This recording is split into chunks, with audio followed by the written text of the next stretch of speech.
Fala concurseiros, professor Jorge aqui, e a gente vai trocar uma ideia nesse vídeo sobre como estudar matemática e raciocínio lógico para a prova da Guarda Metropolitana do município de Palma. Em relação à matéria raciocínio lógico, é muito importante que você estude essa matéria.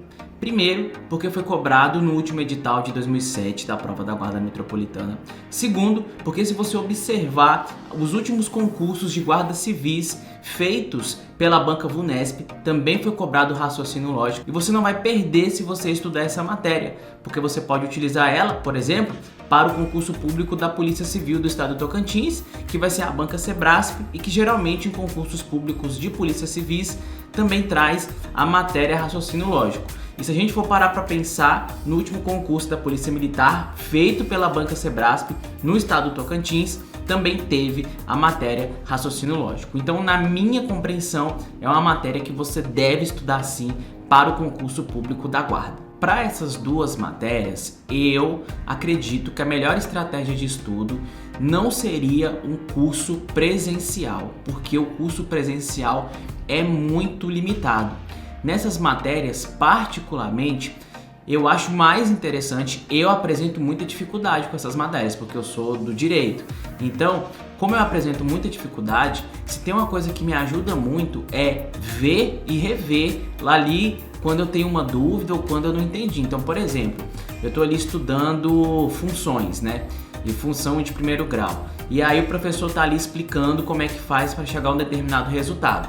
Eu preciso ali, se eu perco o fio da meada em determinado ponto, eu preciso voltar a videoaula naquele ponto específico.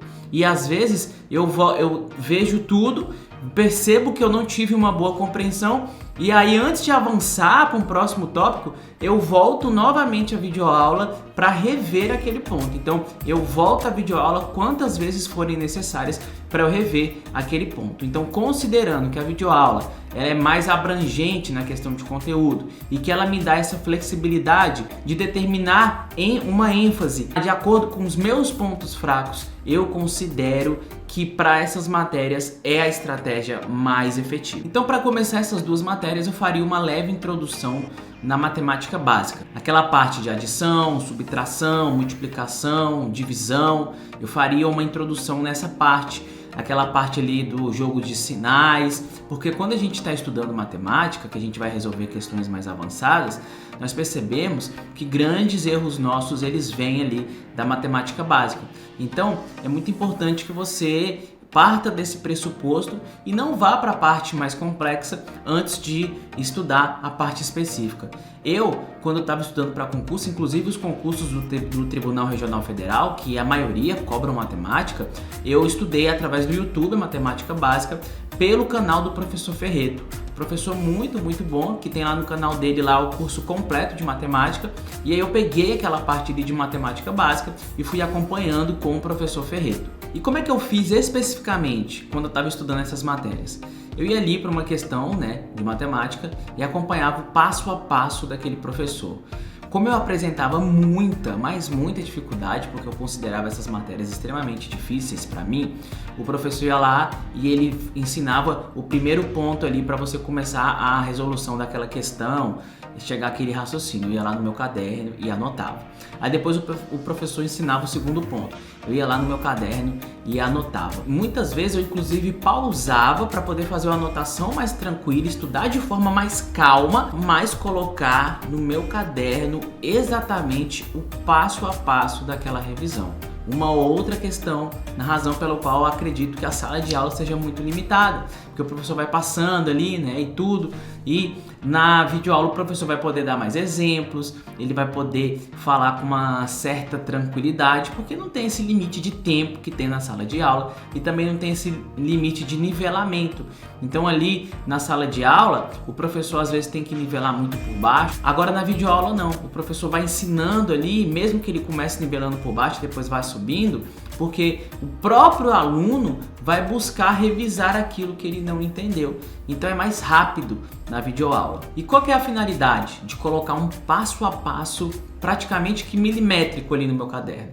É revisar Muito, pessoal. Então olha só, eu revisava depois da aula, eu revisava no dia anterior, antes de começar uma nova aula, eu revisava no final de semana e revisava quando terminava a matéria. E obviamente eu fazia muitas e muitas e muitas outras revisões em razão da minha dificuldade em matemática, porque eu praticamente decorava aquele passo a passo para conseguir lembrar o que devia ser feito quando eu me deparava com uma questão. Então, além de compreender a matéria, além de entender a lógica que estava por trás, na lei do raciocínio mesmo, eu partia muito para essa repetição. A repetição é a mãe da aprendizagem, então eu utilizava essa repetição ao meu favor. E através da videoaula, eu conseguia explorar diversos tópicos, fazer esse passo a passo com mais rapidez, ter uma maior flexibilidade na medida em que eu poderia voltar nos pontos específicos que eu não compreendi,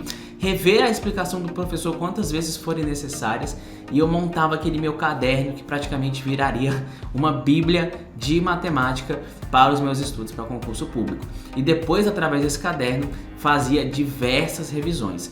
Eu cheguei a um ponto de gravar com a minha voz aquele passo a passo das partes que eu identificava que eu tinha mais dificuldade e ficar reescutando aquilo ali no momento que eu estava indo para o trabalho, no momento que eu estava fazendo academia ou caminhando. Ultrapassada essa parte da matemática básica, eu já partia para a resolução de questões das partes mais importantes cobradas na prova. Então, como a matemática e o raciocínio lógico são matérias muito grandes, eu não queria correr o risco de chegar na prova e não conseguir resolver o maior número de questões. E para sanar essa necessidade, para não correr esse risco, eu começava pelos assuntos mais cobrados. Eu não seguia aquela ordem determinada de assuntos no edital. Eu fazia basicamente o contrário. Eu fiz as minhas tabelas de incidências para os concursos que eu fui aprovado. E aí, a tabela de incidência da Guarda Metropolitana, se você quiser ter acesso, eu vou deixar aqui, ó, um card, tem um vídeo meu te mostrando aí quais são os assuntos mais cobrados. Para o concurso público da Guarda Metropolitana, eu fiz um levantamento das provas da VUNESP para a Guarda Civis e verifiquei quais são os assuntos mais cobrados. Então, o que eu fazia? Já que a probabilidade de serem cobrados determinados assuntos eram maiores, eu não estudava o edital de forma igualitária. Eu dava ênfase nessas matérias, começando a estudar por elas. Então eu comecei a estudar pelo assunto mais cobrado. Aí depois que eu terminava aquele assunto mais cobrado, eu ia para o segundo assunto mais cobrado, porque a minha chance de acertar questões seria muito maior. Afinal de contas, aqueles assuntos seriam os assuntos cobrados. Como eu tinha muita dificuldade em matemática, eu não podia perder tempo vendo todos os assuntos de forma linear, indo para o cursinho e não conseguindo revisar pontos específicos. Você tira uma dúvida ou outra com o professor, mas a qualidade da videoaula, essa flexibilidade da videoaula, ela acaba sendo incomparável ao curso presencial. Posso afirmar com convicção que a diferença de produtividade ela é muito maior, certo? Então eu resolvia questões com base na tabela de incidência. Mas essas questões eu não resolvia sozinho, eu também resolvia as questões através das videoaulas. O último ponto foi resolver questões sozinho. Então na internet a gente encontra muita resolução de questões, uma bateria, por exemplo, 100 questões, 50, 200 questões. O Gran Cursos costuma jogar várias aulas dessas no próprio YouTube.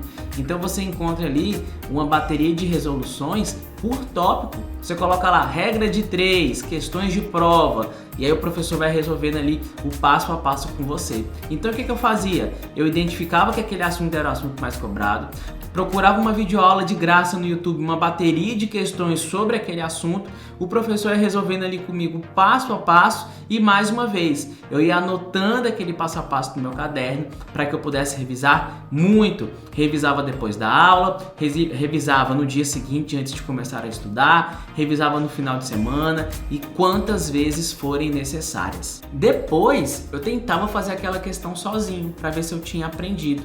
De tanto revisar, muitas questões eu conseguia resolver ali, né? Eu seguia exatamente aquele passo a passo que o professor tinha me ensinado. E quando eu verificava que eu não conseguia resolver, eu já tinha o passo a passo anotado no meu caderno. Então o que acontecia a partir daí? Eu não precisaria rever uma videoaula para aprender aquele assunto ou tirar uma dúvida. Por quê? Porque eu já tinha o passo a passo no meu caderno. E isso me ajudou muito, inclusive em outros concursos.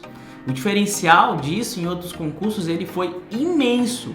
Então depois que eu passei essa parte de ter o passo a passo no meu caderno, quando eu fui fazer outros concursos que cobravam matemática também, o que acontecia? Eu já tinha aquele passo a passo ali no meu caderno. Eu não precisava ir para o cursinho ver a videoaula de matemática básica, eu não precisava assistir aquela videoaula do professor resolvendo, porque eu já tinha o passo a passo no meu caderno. Eu apenas seguia aquilo que estava no meu caderno e dessa forma eu otimizava meu tempo e gastava o restante do meu tempo que eu eventualmente gastaria assistindo videoaula, escrevendo esse passo a passo, gastava em outras matérias. E assim eu crescia, em conjunto com as outras matérias, utilizava tudo que eu podia utilizar a meu favor.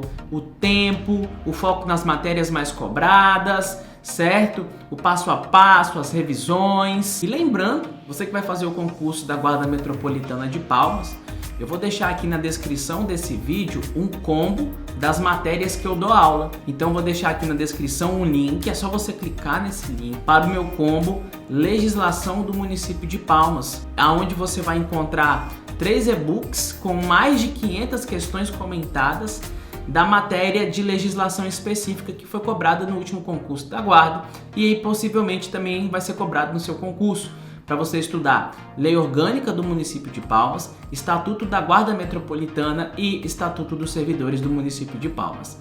Um abraço e até o nosso próximo vídeo.